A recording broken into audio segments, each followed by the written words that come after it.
Hi everyone, my name is Janani Dhinakaran. Today I'll be telling you a little bit about why health tracking is such an integral part of the work I do. So first let's go into what kinds of things do people track when they work on their health.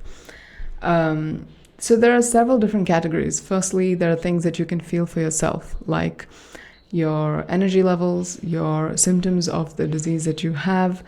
It could be your sleep, your stress levels, even your appetite, your mood. Any of these things could be part of what you track on a daily basis. And then you also have parameters that you would track once in 2 weeks, like your weight. And then there are things that you would track only when you get that information from a medical test or visit to the doctor.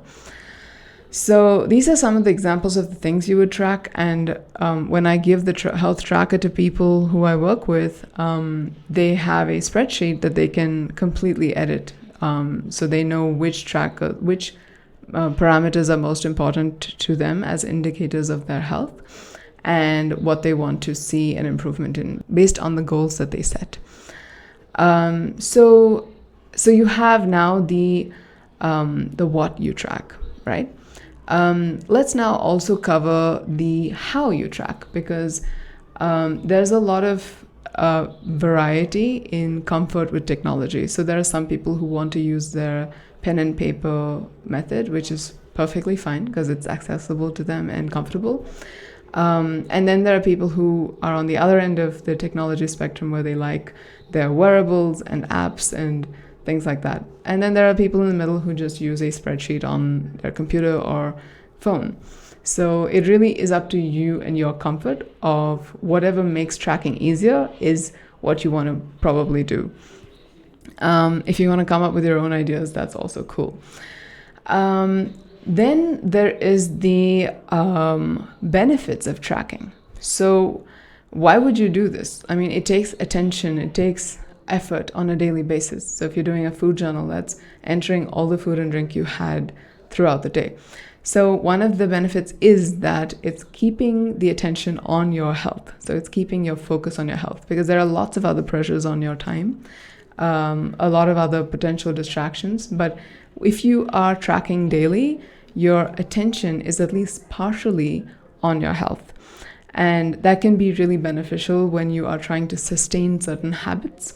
So if you have to report on your spreadsheet or book or whatever, how many minutes of meditation you did or how many minutes of physical activity you did, you're going to be like, I don't want to get too many zeros in a row. Or I want to see if I can improve from yesterday or keep that consistent 30 minutes or whatever your goal was, right? So it helps set a little bit of accountability to as well as attention to the changes you want to make. So it helps with that. And then it also helps with noticing patterns that happen over time. So, for example, if you have a food-related sensitivity that you're not aware of, and you notice that the moment you tried an experiment where you go without it for, say, 2 weeks, and then you notice in the column where you talk about the pain or range of mobility or itchiness, whatever your symptom is, and you notice that those ratings start to come down, then that's a clear signal that this food is a problem for you. So it helps to systematically figure out which activities, foods, factors in your life make a difference to your health issue, or like a difference, positive or negative. So it's helpful to figure out those patterns. So you have all the data and then you can look back and be like, I see this pattern here.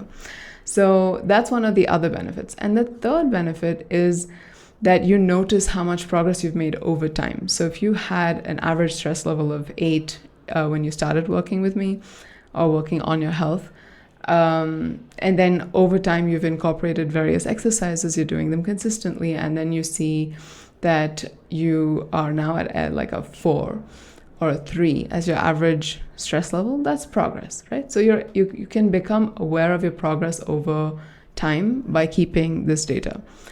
I would say the happy side effect which happens to many people, and I encourage it because it's really good for you, is the increase in interoception. So interoception is the ability to read your own body's signals. So you will know when you're thirsty based on some cues that your body gives you, like your mouth goes dry, or your eyes feel dry, your skin feels dry. So you start to learn to read your body and become more aware of your body. And this can be not just for thirst, it can be for hunger, it can be for how tired you feel, it could be how much exercise you would like.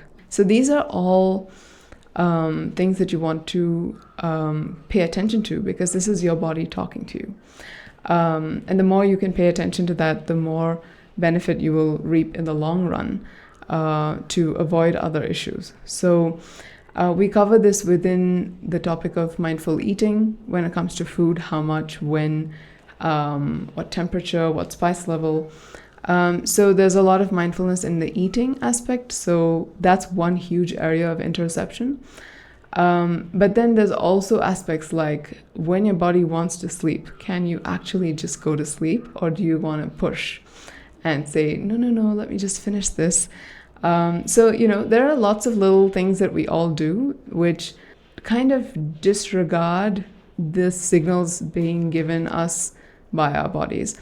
And the idea by bringing the health tracking and bringing the interoception into focus is to say, when your body gives you these signals, it's actually really good to listen, especially if you're trying to maintain your health for the long term or you want to recover from something. These signals can be pretty important. So that is the what we track, the how we track, and the why we track, and the happy side effect. All right, see you in the next video.